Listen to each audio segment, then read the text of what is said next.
Welcome gamers to a nostalgic journey through the pixels of the past. Join me as we explore the joy of retro gaming, reminiscing about classic titles, vintage consoles, and that timeless magic that continues to captivate our gaming hearts and desires. Get ready to press start on a trip down memory lane.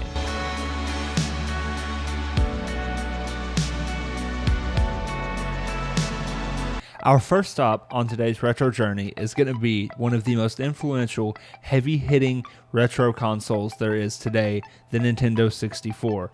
The thing about this console was when this came out and the games were dropping like Mario 64, Ocarina of Time, Majora's Mask, all these games were hitting the market. They were absolutely mind-blowing at the time.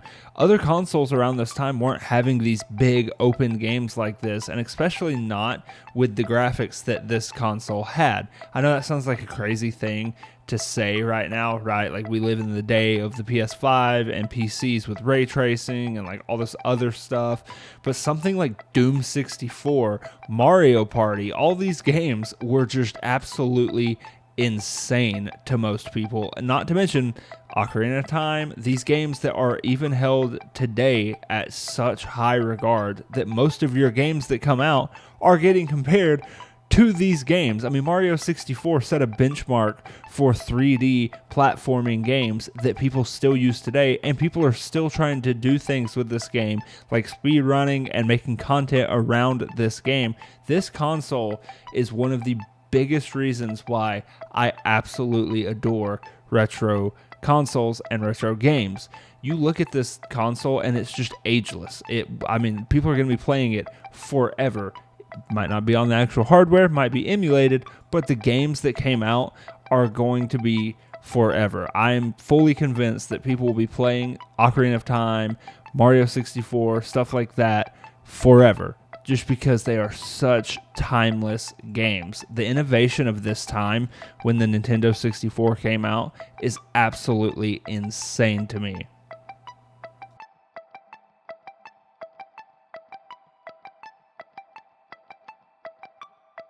One of my favorite things about playing retro games, and that I find just sheer joy in, is how much the heart of the developers shines through in these games, even from AAA studios. You look at like Wind Waker on GameCube from Nintendo.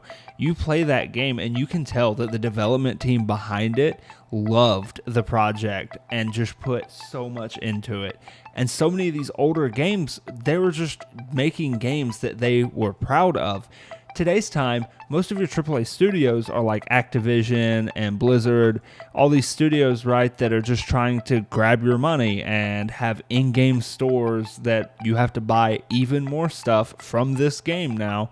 Man, you can go back and you can play any of the retro games, and there's no microtransactions, no nothing like that. It's so awesome getting to just play a game, buy the game, and that's it. You have all of the content that's in that game. It's done. That's it. You don't have to buy extra skins or anything like that.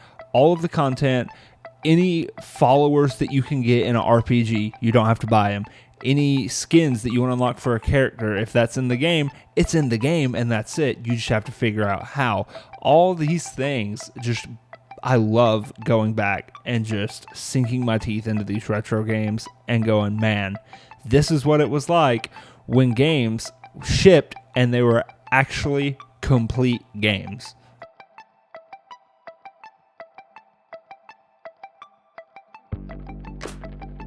So far, I have spent the whole time that we've been here talking about industry stuff, consoles coming out and being innovative, microtransactions, all this other stuff. I saved the best for the last part of the video, which is playing these games for me allows me to just almost time travel within my mind back to this point of my life where I was a little kid getting something like Dragon Ball Z Budokai, playing it with my older brother, and us just having such a good time playing it.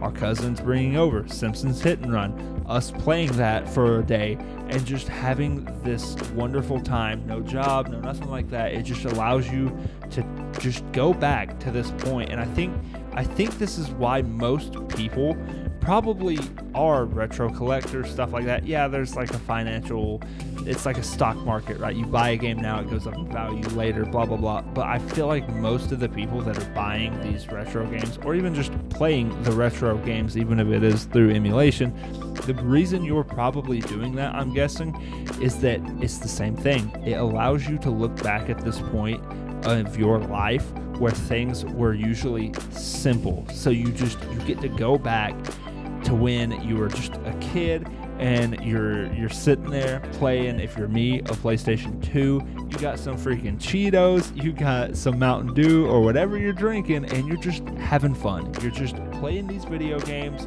like Time Splitters 2, all these other games that you just have collected from GameStop or whatever else, EB Games if you remember that.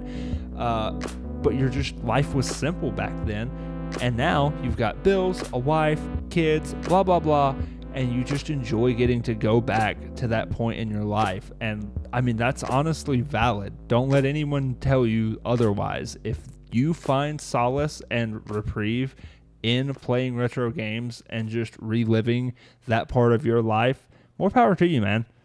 Well, this brings us to the end of our retro journey for today. I sincerely hope that you enjoyed today's video and had fun reminiscing about these retro games and whatnot. And if you did, then please, I would really appreciate it if you dropped a subscribe, if you commented below maybe one of your favorite retro games, something like that, and like the video if you did like the video. But with all that being said, I will see all of you in our next adventure.